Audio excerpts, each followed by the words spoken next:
அன்பு நெஞ்சங்களுக்கு வணக்கம். இன்றைக்கி நம்ம ஒரு அருமையான ஒரு நல்ல ஒரு பதிவை, நமக்கு ரொம்ப அவசியமான ஒரு பதிவை பார்க்க போகிறோம். நிறைய பேருக்கு குழப்பமாக இருக்கிற ஒரு விஷயம் என்னென்னா, வீட்டில் என்னென்ன செடிகளை என்னென்ன மரங்களை வளர்க்கலாம் வளர்க்கக்கூடாது.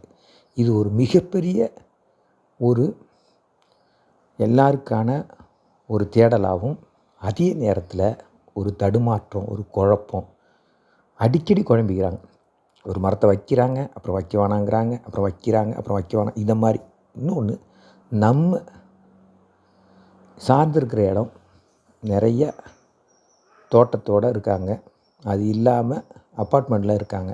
இப்படி பார்க்கும்போது இந்த பதிவு முக்கியமாக கொஞ்சம் இடப்பகுதியோடு இருந்து ஃப்ளாட்டில் கீழே வீடு கட்டியிருக்காங்க, சொந்த இடத்தோடு கட்டியிருக்கவங்களுக்கு முக்கியமான பதிவாக இது அமையும்னு நான் நினைக்கிறேன். பொதுவாக ஒரு வீட்டில் உடனே புளிய மரமாக வைக்கக்கூடாது, அடுத்தது அரச மரமாக வைக்கக்கூடாது, ஆலமரமாக வைக்கக்கூடாது, இப்படி சொல்லிக்கிட்டே இருக்காங்க. புளிய மரம் ஏன் வைக்கக்கூடாதுன்னா, அதோடய வேர் பகுதி ரொம்ப தூரம் போகும். ஏன்னா நம்ம இயற்கையை சார்ந்திருக்கிறோம். அதனால் இயற்கை இல்லாமல் மனிதன் இல்லை. அந்த இயற்கைக்கு மூலாதாரமே மரங்கள் தான். அது கொடுக்குற அந்த காற்று, அந்த ஆக்சிஜன் தான் நம்ம உயிர் வாழ்ந்துக்கிட்டு இருக்கோம். ஆனாலும் சில அந்த குறிப்பிட்ட மரங்களை வைக்கக்கூடாதுங்கிறதுனால புளிய மரம் அது பில்டிங்கை வீணாக்கணும், நிறைய வெப்பத்தை வெளிப்படுத்தும், கார்பன் டை ஆக்சைடை வெளிப்படுத்தும். அரச மரம், ஆலமரம் இதெல்லாம் வச்சா ரொம்ப அதிக மீட்ரு கீழே போகும், அதிக பரப்பளவுக்கு அதோடய வேர் பகுதியை விரிவுபடுத்தும். அதனால் வைக்கக்கூடாது. அதுமாதிரி பனைமரம் வைக்கக்கூடாதுங்கிறதுனால நிறைய விஷஜந்துகள் அதில் வரும். அதனால் அது திடீர்னு விழுந்தாலும் ரொம்ப உயரமாக வளரும், அதனால் வைக்கக்கூடாது. மற்றபடி தென்னை மரம் அவசியம் வைக்கலாம். அதே மாதிரி எலுமிச்சை மரம் கண்டிப்பாக வச்சு வளர்க்கணும். நெல்லி மரம் ரொம்ப அவசியமாக வைக்கணும். செம்பருத்தி ரொம்ப விசேஷம். மல்லிகை அதோட விசேஷம். முல்லை இன்னும் விசேஷம். எல்லோரும் என்ன சொல்லுவாங்கன்னா, வடக்க முல்லையும் தெற்க மல்லியும் வைக்கணும்பாங்க. இதெல்லாம் நல்ல விசேஷம். என்ன ஒரு சின்ன விஷயம் என்ன, அதாவது தாழ்வு பகுதியாக இருக்கிற கிழக்கு வடக்கு இந்த பகுதியெல்லாம் பார்த்திங்கன்னா, அப்போ கிழக்கு பகுதியில் பார்த்திங்கன்னா கொடிகளான ரொம்ப பெரிய குத்து செடிகள், கொடிகள் அந்த மாதிரி ஒரு விஷயத்தை நம்ம வளர்க்கலாம். அதே பார்த்திங்கன்னா நம்ம தெற்கு மேற்கு இந்த பகுதியெலாம் பார்த்திங்கன்னா, வடமேற்கு தென்மேற்கு மேற்கு தெற்கு இந்த பகுதியெலாம் பார்த்திங்கன்னா நல்ல ஒரு போல்ட்டான மரங்கள், தென்னை மரம், இந்த மாதிரி நெல்லி மரம் இதெல்லாம் தாராளமாக வளர்க்கலாம். ஏன்னா பலாமரம் வளர்க்கலாம், ஒன்றும் தப்பே இல்லை. சில பேர் பலா வீட்டுக்கு ஆகாது, அதெல்லாம் கிடையவே கிடையாது. பலாமரம் தாராளமாக வளர்க்கலாம். அதே மாதிரி பார்த்திங்கன்னா எலுமிச்சை வளர்க்கக்கூடாதுமாங்க, முள், அதெல்லாம் கிடையவே கிடையாது. எலுமிச்சை வளர்க்கலாம், மருதாணி வைக்கலாம், அதே மாதிரி வாடாமல்லி அதெல்லாம் வைக்கலாம். அதேமாதிரி அந்த நமக்கு என்னென்ன மரங்கள் வைத்தா அதனால் வாழை வைக்கலாம் தாராளமாக. சில பேர் சொல்லுவாங்க வாழை வைக்கவே கூடாது, அப்படிலாம் கிடையாது. வாழை ஒரு வீட்டில் வாழை, தென்னை, முருங்கை இந்த 3 விஷயம் இருந்தாவே அந்த வீட்டில் பட்டினியே இருக்காது. ஏன்னா ஒரு ஒரு ஒரு போர்வெல் இடம் இருக்கா, அந்த இடத்துல தென்னை வளர்த்தோம்னா, இப்போ நம்ம தண்ணி அதிகமாக பயன்படுத்துகிறோம். அந்த காலத்தில் கைப்பம்பு வச்சுருந்தாங்க, அந்த மாதிரி கைப்பம்பு இருக்கிற இடத்துல தென்னை மரத்தை வைப்பாங்க. ஏன்னா தண்ணி நிறைய வெளியில் வருது, அது அதிகமாக தண்ணி எடுத்துக்கணும். அதுமாதிரி போர் எங்கே பண்ணியிருக்காங்களோ அதுக்கு பக்கத்தில் நெல்லிக்கன்று வைப்பாங்க. ஏன்னா அதோடய வேர்கள் கீழே போயிட்டுனா அப்படியாப்பட்ட ஒரு சுனை நீர், அதாவது நன்னீர், அந்த மாதிரி நன்னீரை அது கிரியேட் பண்ணும். அதுக்கு அவ்வளோ பெரிய ஃபில்ட்ரேஷன் பவர் இருக்குது. அதனால் அதை வைக்கலாம். இதை மாதிரி பார்த்திங்கன்னா மரங்கள் விசேஷம். அதே மாதிரி பார்த்திங்கன்னா மணி பிளான்ட் வச்சா இன்னும் ரொம்ப விசேஷம். அது கிழக்கு பகுதியில் வைக்கணும்பாங்க, வீட்டு முன்பகுதியில்.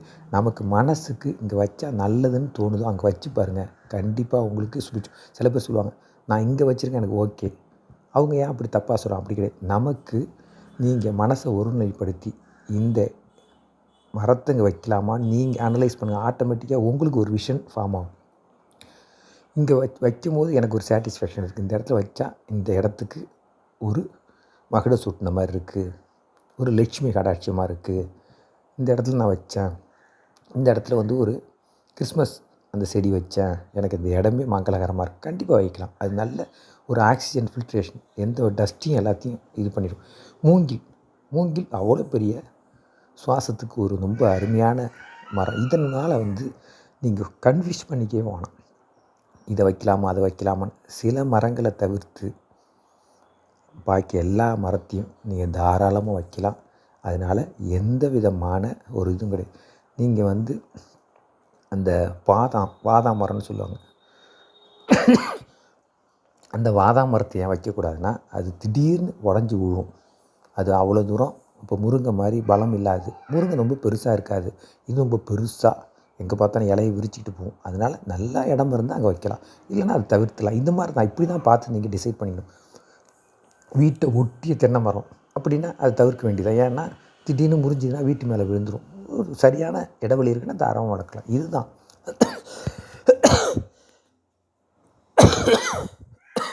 அதனால் தாராளமாக உங்களுக்கு தேவையான மரங்களை தேவையான இடத்துல அருமையாக அதை வளங்க. அதனால் நமக்கும் நிறைய ஐஸ்வர்யங்கள் வரும், அதனால் பயணம் இருக்குது. தென்னை மரம்னா இன்றைக்கி ஒரு சாதாரண ஒரு மரம் ஒரு 50 தேங்காய் 20 தேங்காய் காய்க்கும். அதனால் ஒரு எலுமிச்சை அது பார்த்திங்கன்னா அருமையாக காய்ச்சி கொடுக்கும். பலா, இதெல்லாம் நமக்கு ஐஸ்வர்யத்தையும் நமக்கு லட்சுமி கடாட்சியம் மட்டும் இல்லாமல் அதுலேருந்து நிறையா நமக்கு பயன் இருக்குது, ஆரோக்கிய பயன் இருக்குது, வருமான பயன் இருக்குது. வருமானம்னா நம்மளுடைய ஓவரால் மந்த்லி நம்மளுடைய செலவில் அது குறைக்கப்படுது. இப்போ முருங்கை இருக்குன்னா அந்த முருங்கை ஒட்டுமொத்தமாகவே நமக்கு ஆரோக்கியம். அது கீரையாக இருக்கட்டும், பட்டையாக இருக்கட்டும், அது இருக்கிற பிசினாக இருக்கட்டும், அதில் இருக்கிற காயாக இருக்கட்டும், எல்லாமே அவ்வளோ பெரிய பயன். அந்த பூ அதை விட பெரிய பயன். அதனால் இதெல்லாம் அவாய்ட் பண்ணுறது மிகப்பெரிய தவறு, முட்டாள்தனம். அதனால் எல்லா செடிகளையும் வளர்க்கலாம். அதுக்கான இடங்கள், அதுக்கான இது இருந்ததுன்னா தாராளமாக வளர்க்கலாம். அதில் எந்த மாற்றமும் இல்லை. நீங்கள் யார் சொல்லையும் செவி சாய்க்காமல் ஒரு சில மரங்கள் நம்ம கட்டிடத்துக்கு சங்கடமான மரங்கள் இல்லை, அதுலேருந்து வர கார்பன் டை ஆக்சைடு, அதிகமாக கார்பன் டை ஆக்சைடு வரும், அதனால் அதிகமான வெப்பத்தை வெளிப்படுத்துங்கிற மரங்களை தவிர்த்துட்டு மற்ற எல்லா மரத்தையும் நீங்கள் வைக்கலாம். எனக்கு வீட்டை ஒட்டி 10 ஏக்கர் இடம் இருக்குங்க பின்னாடியே அப்படின்னா அவங்க தாராளமாக ஒரு ஆலமரத்தை வைக்கலாம், அரச மரத்தலாம். அதெல்லாம் அவ்வளோ பெரிய நமக்கு 100 கோடி கொடுத்தாலும் கிடைக்காத சுவாசத்தை, அந்த ஆக்சிஜனை கொடுக்க போகுது. அதனால் உங்களுடைய இடம் அளவு எவ்வளோ இருக்குது, எவ்வளோ தூரம் உங்களுக்கு செடிகளை ஒரு நல்ல ரொம்ப நெருக்கமாக வச்சா தான் பூச்சி இந்த மாதிரி விஷ ஜந்துகள் வரும்போது தேவையான இடைவெளி விட்டு எல்லாத்தையும் கொய்யா வைக்கலாம். எல்லாம் ரொம்ப ஒரு விசேஷம். கொய்யா கன்றுலாம் அவ்வளோ நல்லது, அவ்வளோ ஆரோக்கியம். ஒரு சப்போட்டா வைக்கலாம், அது நமக்கு அவ்வளோ ஒரு சூப்பர். ஏன்னா சப்போட்டா நமக்கு ஆரோக்கியத்தையும் கொடுக்குது, அதுலேருந்து வர சுவாசத்துக்கு நமக்கு நல்லதாக செய்யுது. இந்த மாதிரி நிறையா செடிகளை, பயனுள்ள செடிகளையும் வைக்கலாம். பயனில்லாத இப்போ உங்களுக்கு இட்லி கொத்து பூ இருக்குது பாருங்கள், அதெல்லாம் ரொம்ப நாளைக்கு அப்படி வாடாமே இருக்கும். அதெல்லாம் நம்ம ஒரு ஐஸ்வர்யத்தை கொடுக்குறது, ஒரு மங்களகரமான ஒரு விஷயத்தை பண்ணுறது. அந்த மாதிரி மகிழம்பூ செடிகளை வைக்கலாம். மகிழம்பூ மரமாக வரும், அதுலேருந்து பூக்கள் அவ்வளோ நல்லது. இந்த மாதிரி நிறையா இருக்குது. நான் அடுத்தடுத்த பதிவில் சொல்கிறேன். அவ்வளோ செடிகளையும் நமக்கு இடம் இருந்தால் நமக்கு தேவையான செடிகளை தேவையான இடைவெளி விட்டு ரொம்ப அருமையாக வச்சு கிளப்பலாம். அதனால் குழப்பமே வேணாம். ஒரு சில செடிகளை தவிர்த்து மற்ற எல்லா செடிகளையும் மரங்களையும் வளர்க்கலாம் என்பதை நம்ம வாசகர்களுக்கு தெரியப்படுத்துகிறோம். நன்றி. இதை விட இன்னும் ஒரு சிறப்பான பதிவில் உங்களை நாங்கள் சந்திக்கிறோம். எப்பொழுதுமே உங்கள் உள் மனசு ஒரு தெளிவு கிடைக்கும். உள் மனசில் ஒரு விஷயத்தை சொல்லிக்கிட்டே இருக்கும். உங்கள் மனசுக்கு சரின்னு படுற எல்லா விஷயத்தையும் நீங்களே ஒரு அனலைஸ் பண்ணுங்கள். உங்களுக்கு சின்ன வழிகாட்டியாக நாங்கள் எப்பொழுதும் நிற்போம். அதனால் கண்டிப்பாக வாழ்க்கையில் ஜெயிச்சு காட்டுங்கள். நீங்கள் எல்லா மரங்களையும் வளர்க்கலாம், வளமோடு வாழலாம். உங்கள் ஆரோக்கியத்துக்கு இந்த மரங்கள் ஒரு மிகப்பெரிய ஒரு ஊன்றுகோலாக, மிகப்பெரிய ஒரு உங்களுக்கு சப்போர்ட்டிவாக இருக்கும்.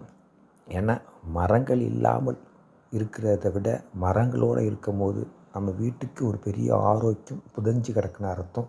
அந்த ஆரோக்கியத்தையே யாரோடைய பேச்சோ கேட்டுக்கிட்டு நம்ம ஆரோக்கிய குறைபாடை நம்ம மாற்றிக்கக்கூடாது. ஒவ்வொரு மரங்களும் நமக்கு உயிர்ப்பு கொடுக்க ஒரு பெரிய ஊற்றுக்கண். கோடிக்கணக்காக லட்சக்கணக்காக கொண்டு போய் ஹாஸ்பிட்டலில் செலவு பண்ணிவிட்டு அதை வளர்க்கக்கூடாது இதை வளர்க்கக்கூடாதுன்னு எல்லாம் பாலைவனம் மாதிரி இடத்த வச்சுக்கிறத விட நீங்கள் எந்த அளவுக்கு மரங்களை மற்றதை வளர்க்குறீங்களோ அதுலேருந்து வர சுவாசங்கள் உங்களை ஆரோக்கியம் மேம்படுத்தும். உங்களை மேம்பட்ட ஒரு ஆரோக்கியத்துக்கு அடுத்த இடத்துக்கு கொண்டு போகும். அதனால் குழப்பமே இல்லாமல் ஒரு சில மரத்தை தவிர்த்து பாக்கி எல்லா மரத்தையும் வளங்க. வாழ்க வளமுடன். ஆரோக்கியம் மேம்பட. ஆரோக்கியமே உலகத்திலே அளப்பரிய சொத்து என்பதை உங்களுக்கு நான் இப்போ சொல்லிக்கிறேன். வணக்கம்.